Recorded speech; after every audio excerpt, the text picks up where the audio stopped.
वो तो मेरी तरफ से डन है, कोई उसमें 1% भी संशय नहीं। भाई उसमें से 2-3 काम है जो सरकार के द्वारा किए जाएंगे और 2-3 काम ऐसे हैं जिनको आपका ये भाई अपने आप भी करवा देगा, ये आपसे वायदा करता हूं।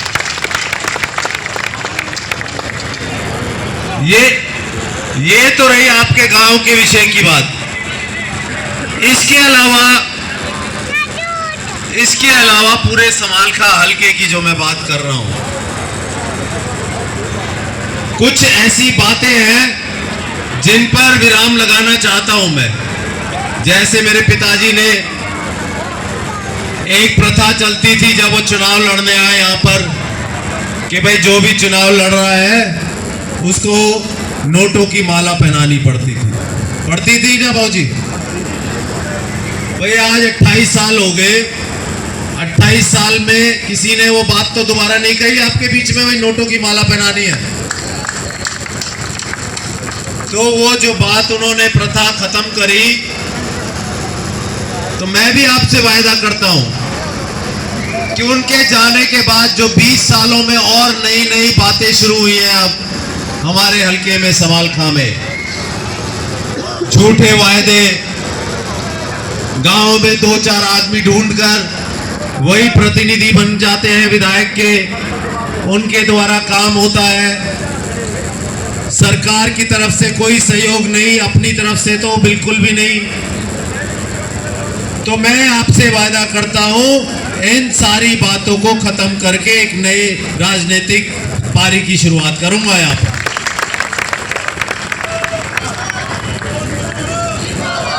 आगे चुनावों में इनकी मजबूरी बन जाएगी और कैंडिडेटों की, ये कहीं वायदा करेंगे ना तो साथ में सामान बैग लेकर आएंगे, क्योंकि इन्हें पता है कि भाई इन्हें एक सच्चाई से और ईमानदारी से सेवा करने वाला एक व्यक्ति मिल गया है जो वादे करता है वो निभाता है। तो वो जो विश्वास मैं आपके बीच बनाना चाहता हूं। मैं चाहता हूं कि कोई भी आए आपको बहकाने की कोशिश ना करे। बहकता आदमी जब है जब दूसरा कोई विकल्प नहीं होता। आज आपके सामने विकल्प है और मैं ये आपसे वायदा करता हूं कि जो भी बातें मैंने हल्के में कही है बड़े सोच समझ के कही है और मैं उनको सबको पूरा करूंगा। आज माननीय खट्टर साहब भी आए, उन्होंने भी बातें कही और उन्होंने मुझे विश्वास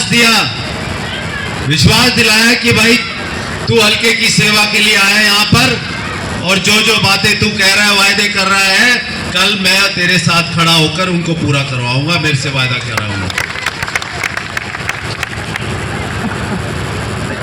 और भारतीय जनता पार्टी की अगर मैं बात करूं, नमस्कार सर भारतीय जनता पार्टी, मैं आज आपके गांव में काफी दिन में आया हूं, लेकिन आपके गांव का जिक्र पूरे 86 गांवों में करता हूं मैं। पूरे 86 गांवों में आपका उदाहरण देता हूं गांव से। आपके अपनी बेटी पांचाल समाज से है जो भारतीय जनता पार्टी की बदौलत आज एसडीएम लगी है कि नहीं लगी, आप बताइए मुझे।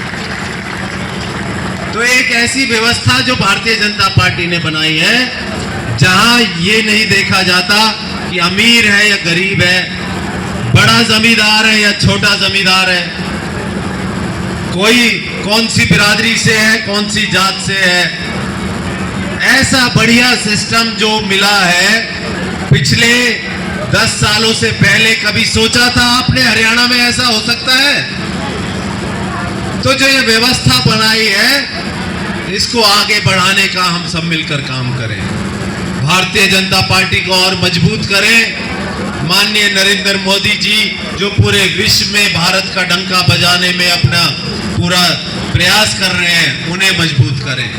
और अगर कोई 1-आधा% कोई कमी रह गई हो भाई, तो मैं आपसे वायदा करता हूं कि आपका ऐसा मजबूत वकील बनकर आपकी लड़ाई लड़ूंगा कि जो आज तक किसी ने समालखा हल्के के लिए नहीं लड़ी। सरकार से बात करके कोई ऐसी नीतियां हैं जिनमें आपको कोई बात ऐसी लगती है उनमें तब्दीली करवाऊंगा और सहूलियतें लाऊंगा। कोई यहाँ से पहले किसी ने आवाज उठाने का काम किया ही नहीं आपके यहाँ से।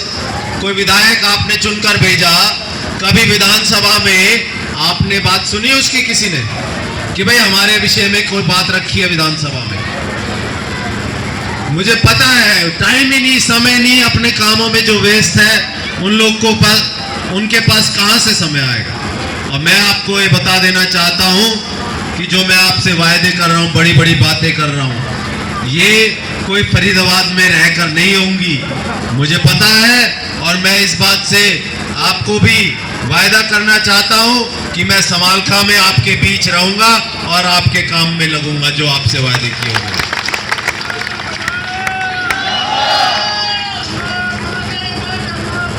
और मैं एक बात और बता देना चाहता हूं कि भाई मेरा और कोई मकसद तो है नहीं राजनीति में, बस आपका ये प्यार और मान सम्मान जो है वो मुझे मिलता रहे, मुझे इसके अलावा और कुछ नहीं चाहिए मेरे साथियों, मुझे और कुछ नहीं चाहिए।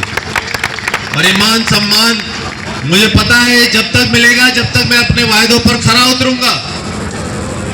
जिस दिन मैं अपनी बातों से मुकरने लग गया तो मुझे पता है जो बाकी कैंडिडेट घूम रहे हैं उनका हश्र मैंने देख लिया ना सरपंच साहब, देखा है ना, आपने भी देखा होगा। मुझे पता है कि क्या हश्र होगा, तो मैं इस बात से वाकिफ हूं और मैं जानता हूं और मैं अपनी सच्ची नीयत से